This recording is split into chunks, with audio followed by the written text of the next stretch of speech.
Jennifer Lopez's record company, BMG, dropped her like a hot potato, making her now an independent artist, honey. J.Lo, marry me? I think I'm done with that. I don't read the stuff in online much, and sometimes I get the sense that people perpetuate this idea of I don't know, they want to find something negative to talk about. Like the record, Jennifer Lopez is spectacular. J.Lo's ex-husband claims that J.Lo sacrificed chickens for Santeria rituals. That's how she got famous. Your thoughts create your life. Jennifer Lopez is officially in hot water, and this time it looks like there's no easy way out. From being dropped by her record label to whispers of witchcraft and rumors that Ben Affleck wants nothing to do with her anymore, the story is a full-blown Hollywood scandal.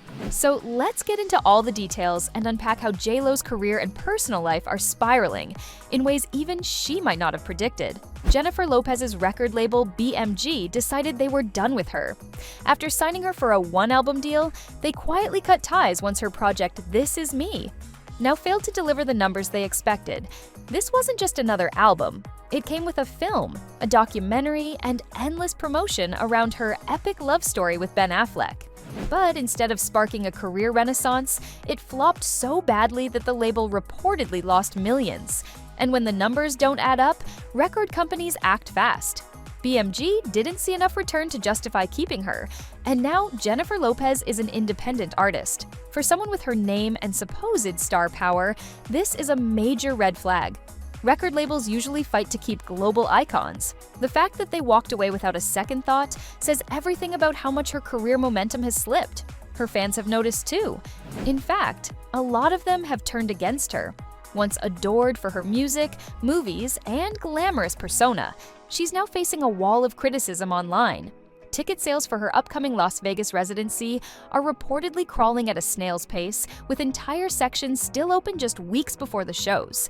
Seats range from around $120 to over $1,300. But even her diehard supporters aren't rushing to fill them.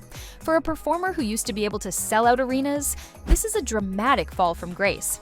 The idea of Jennifer Lopez struggling to pack a Vegas residency would have been unthinkable a decade ago. Now it's her reality. Jennifer Lopez's limited-run residency in Las Vegas, including 3 New Year's Eve shows and 6 additional dates in March, is facing slow ticket demand. Oh no! But according to Ticketmaster availability cited in recent reports by News Nation, many seats across all sections remain for all shows, with listed prices ranging from roughly $121 to $1,300. Low concert sales aren't the only thing J.Lo has to contend with. As first reported by the Daily Mail, at the end of July 2025, Jennifer Lopez's record company, BMG, dropped her like a hot potato. And while her professional life looks shaky, her personal life isn't much better. Ben Affleck has already distanced himself, and insiders say he's feeling uneasy about her spiritual practices. Yes, we're talking witchcraft. The rumors aren't new. J.Lo's first husband, Ojani Noah, accused her years ago of practicing Santeria, a religion that includes rituals, chanting, and even animal sacrifices. According to Ojani, Jennifer once participated in ceremonies where chickens were sacrificed and blood was poured over her during cleansings meant to fix her marriage and boost her career. He claimed she believed wholeheartedly in these rituals and leaned on them whenever her life seemed unstable. J.Lo's ex-husband claims that J.Lo sacrificed chickens for Santeria rituals. Ojani Noah married Lopez in February of 1997. When they were desperate to save their marriage, he visited an LA home of a Santeria guru with J.Lo. Noah testified that Lopez, quote, was doing voodoo when we weren't married. She was doing bad things to a lot of people when we were friends. And I knew all this time because we did personally, me and her, to this particular lady. It may sound outlandish, but Ben Affleck is reportedly nervous about it.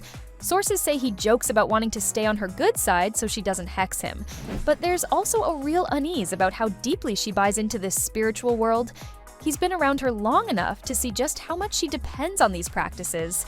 And while most of Hollywood loves a little astrology or manifestation, Jennifer takes it much further. She's been open about affirmations, tarot, and using rituals to manifest abundance. But behind the scenes, it's left Ben feeling spooked. I have so many affirmations that I do, and I've done affirmations for a long, long time. I feel like they really do. That the more I believe that how you think, and I teach my kids this: your thoughts create your life. And so you have to think positive thoughts all the time. You have to force yourself to think positive thoughts at times. And so I do a lot of different affirmations. I'm open and receptive to all the goodness and abundance the universe has to offer. Now, add in the fact that Jennifer seems to be using her new music to process her failed marriage with him. One of her unreleased songs, reportedly titled Wreckage of You, is a thinly veiled dig at Ben. Early listeners claim it paints him as the one who ruined their relationship, accusing him of emotional damage while positioning herself as the survivor. Ben, already dealing with his own battles, isn't thrilled about being dragged through her lyrics. Insiders say he finds it petty and exhausting. For someone who allegedly wants nothing more than to forget the marriage ever happened, having J.Lo immortalize it in song is the last thing he needs. And yet, Jennifer is charging full speed ahead. She showcased new tracks to a small group of fans at a private event, signaling that even without a label, she's determined to keep recording. Industry watchers think she may try to do what Taylor Swift did, turn heartbreak into art and reclaim her power through music. The difference is, Taylor has a massive loyal fan base and a proven formula, while Jennifer is dealing with fans questioning her authenticity and growing tired of her constant reinventions. There's also the money factor. Jennifer and Ben's $60+ million Beverly Hills mansion is still sitting on the market, unsold and draining their wallets. They slashed the price, but it hasn't budged, meaning they're both stuck paying for a property neither of them wants. Ben has reportedly moved into his own $20 million place, while Jennifer is busy renovating a $21 million mansion of her own. Yes, she made sure hers was just slightly more expensive. Their split isn't just emotional, it's financial, messy, and public. Meanwhile, her reputation as a performer is taking hits left and right.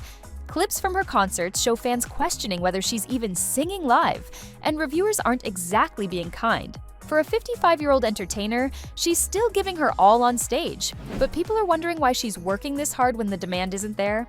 Some admire her persistence, others call it desperation. The Chanel store incident didn't help either. Recently, Jennifer tried to enter a Chanel boutique in Paris and was turned away because the store was at capacity.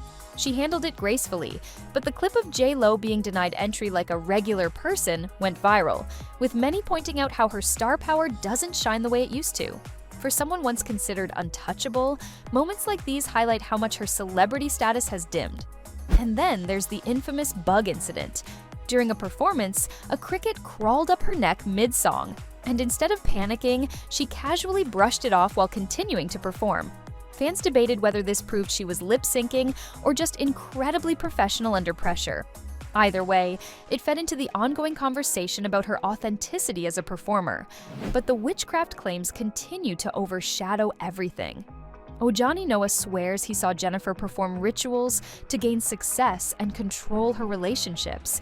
And even though many dismiss it as bitterness from an ex, the story stuck. Add in the fact that other insiders have whispered about her relying on a spiritual godmother for guidance and hexes, and the narrative writes itself.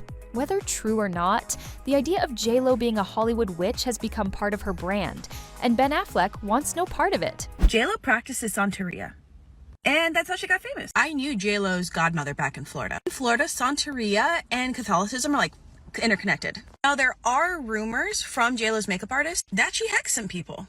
Yeah, she has partaken in animal sacrifice. J.Lo also believes she was plagued by demons, so she burned her wedding dress. So where does this leave Jennifer Lopez? Professionally, she's without a label, relying on independent releases that may or may not find traction. Personally, she's reeling from yet another failed marriage, with Ben publicly and privately distancing himself. Spiritually, she's leaning into practices that make outsiders raise their eyebrows. And publicly, she's battling the perception that she's overexposed, out of touch, and struggling to hold on to relevance. But if there's one thing we know about Jennifer Lopez, it's that she doesn't quit. She's been counted out before and always found a way back. The difference this time is that the industry isn't as forgiving, and the competition is fiercer than ever. Her witchcraft might not save her, her fans may not be lining up like they used to, and the music industry has moved on. Still, she's determined to fight her way out of this storm and remind everyone that she's Jenny from the block, not Jenny on the rocks. Whether she succeeds or not is anyone's guess, but one thing is certain: Jennifer Lopez is in big trouble, and the world is watching. If you want to keep up with all the Hollywood drama, don't forget to subscribe to our channel.